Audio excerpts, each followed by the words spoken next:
In such a kind of situation was totally different because we scored last night before break, so it gives us Nilipanga wachezaji kwa kutumaini uwezo wao, lakini kiwango chao kimekuwa kidogo sana.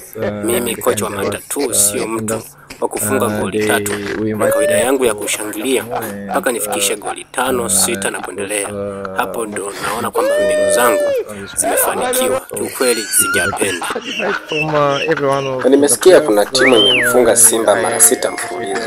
Najiuliza hao wachezaji ambao wamefunga mara 6 mfululizo walikuwa wanapewa vyakula? Kwa sababu mimi Simba hii mechi ambayo tutafungwa lazima wachezaji walale njaa siku 3 bila kula, wapigwe viboko 12 kwa sababu wana miguu miwili. Kwa nini wafungwe?